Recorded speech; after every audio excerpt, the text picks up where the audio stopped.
नमः शिवाय। शिवजी सदा सहाय। ओम नमः शिवाय। गुरुजी सदा सहाय। जय गुरुजी। शुक्राना गुरुजी। शिवपुराण श्री कोटि रुद्र संहिता 40वां अध्याय। निषाद चरित्र। सूजी बोले, हे ऋषियों, प्राचीन काल में गुरु दूरह नामक बील अपने परिवार के साथ जंगल में रहता था। उसका कार्य पशुओं का वध करना था। इसी तरह से वह अपने परिवार का लालन पालन करता था। एक दिन की बात है, उसके घर में खाने पीने के लिए कुछ भी नहीं था। तब उसके माता पिता एवं अन्य सदस्य भूख से व्याकुल होकर बील से बोले कि हम भूख से मर रहे हैं, कुछ खाने का प्रबंध करो। ये सुनकर उस बील ने अपना धनुष बांध लिया और शिकार की तलाश में चल दिया। संजोगवश ये शिवरात्रि का ही पावन दिन था। शिकारी दर दर भटकता रहा, परंतु उसे कुछ ना मिला। धीरे धीरे रात घिर आई, परंतु उसने खाली हाथ घर ना लौटने का निश्चय कर लिया था।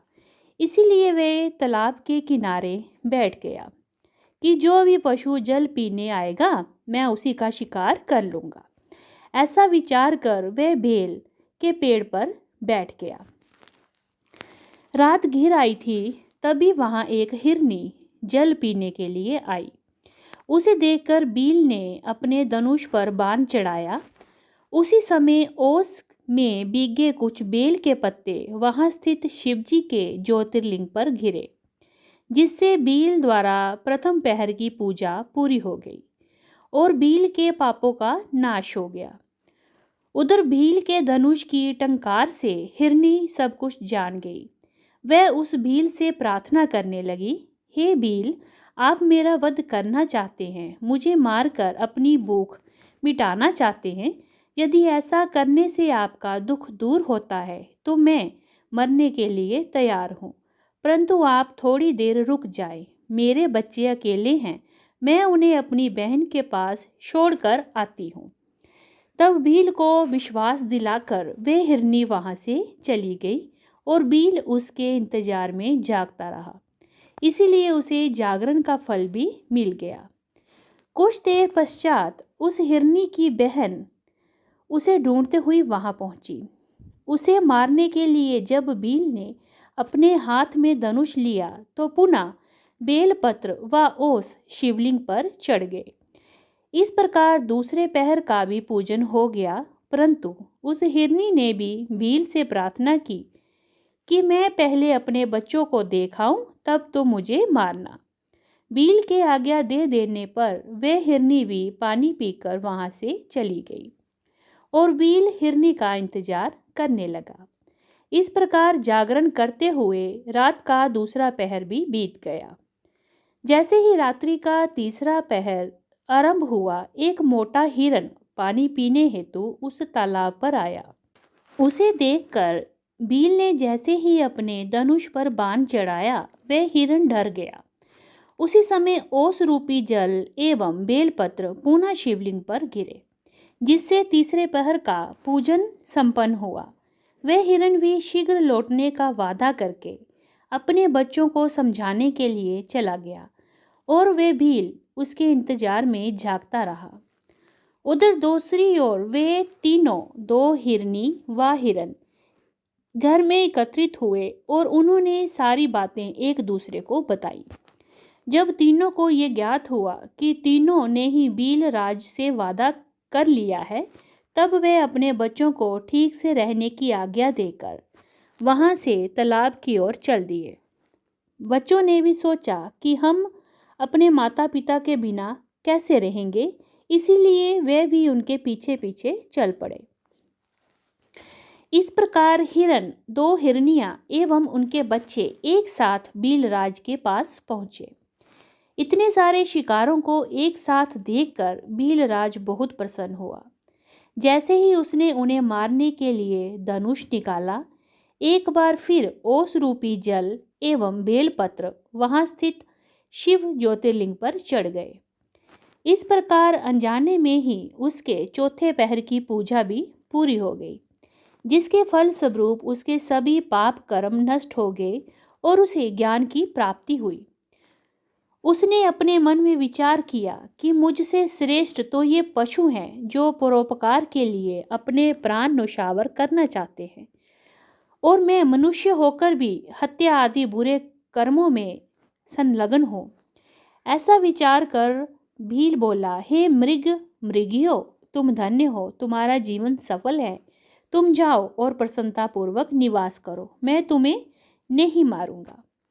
भील के इतना कहते ही भगवान शिव ज्योतिर्लिंग से प्रकट हो गए। एकाएक इस प्रकार अपने सामने साक्षात देवादिदेव महादेव जी को पाकर उस भील की आंखों से अश्रुधारा बहने लगी और उसने प्रभु के चरण पकड़ लिए। तब शिवजी ने प्रसन्न होकर कहा, हे भीलराज, मैं तुम्हारे पूजन से बहुत प्रसन्न हूँ। तुम श्रृंगवेरपुर जाकर आनंदपूर्वक निवास करो। प्रभु रामचंद्र तुम्हारे घर पधारेंगे और उनसे तुम्हारी मित्रता हो जाएगी। अंत में सुखों को भोग कर तुम्हें मोक्ष की प्राप्ति होगी। ये कहकर शिवजी वहां से अंतर्ध्यान हो गए। हे ऋषियों, इस प्रकार एक पापी व्याध से अनजाने में हुए शिव चतुर्दशी व्रत से उसे भोग और मोक्ष की प्राप्ति हो गई। इति श्री 40वां अध्याय समाप्त। 41वां अध्याय मुक्ति वर्णन।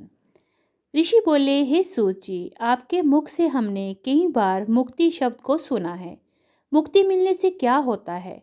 कृपया कर मुक्ति के स्वरूप का वर्णन करें। तब ऋषियों के प्रश्न को सुनकर सूत जी बोले, हे ऋषिगणों, भगवान शिव की भक्ति पूर्वक आराधना करने अथवा उनका उपवास व्रत करने से मनुष्य के सभी पाप नष्ट हो जाते हैं और उसे मोक्ष अर्थात मुक्ति मिल जाती है। सारोमी, सालोक्य, सानिध्या और साजुज्य नामक 4 प्रकार की मुक्ति बताई गई है। इस संसार से मुक्ति शिवजी की कृपा से ही प्राप्त होती है। धर्म, अर्थ और काम से ये सब तो ब्रह्मा, विष्णु एवं अन्य देवता भी प्रदान कर देते हैं, परंतु मुक्ति तो त्रिलोकीनाथ भगवान शिव ही प्रदान करते हैं। ब्रह्मा, विष्णु, रुद्र नामक त्रिदेव क्रमशः सत्व, रज और तम गुणों के स्वामी माने जाते हैं। भगवान शिव तो पर ब्रह्म परमात्मा है, वे सर्वेश्वर हैं और प्रकृति से परे हैं। कल्याणकारी सर्वेश्वर भगवान शिव ही विज्ञानमय, अव्यय, सर्वद्रष्टा, ज्ञान लभ्य, धर्म, अर्थ, काम और मोक्ष के फल को देने वाले हैं। कैवल्य नामक 5वीं मुक्ति है जिससे सारी सृष्टि उत्पन्न हुई है और वही उसका पालन भी करती है। भगवान शिव का स्वरूप निष्कल और सकल 2 प्रकार का है। भगवान शिव का स्वरूप तो स्वयं ब्रह्मा, विष्णु, कुमार कार्तिकेय, नारद, व्यास, शुक्रदेव आदि महामुनि एवं देवता भी सही से नहीं जान पाए हैं। त्रिलोकीनाथ भगवान शिव सच्चिदानंद, सत्य ज्ञान, अंतरहित, अव्यय, अविनाशी हैं। वे सगुण भी हैं और निर्गुण भी हैं। वे शुद्ध, निर्मल एवं उपाधि रहित हैं। वे परम ब्रह्म परमात्मा भगवान शिव ही सर्वत्र व्यापक हैं।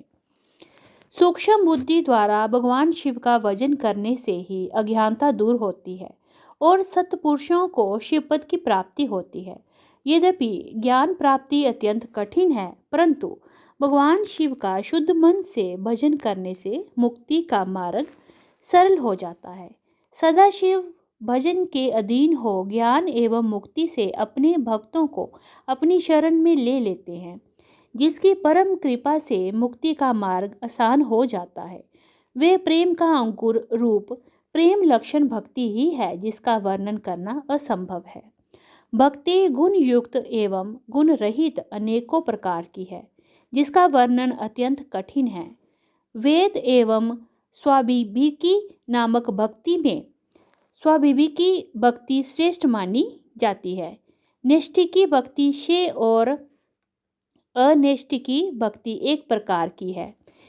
उसके बाद फिर वे विहित एवं अविहित वेदों से कई प्रकार की है।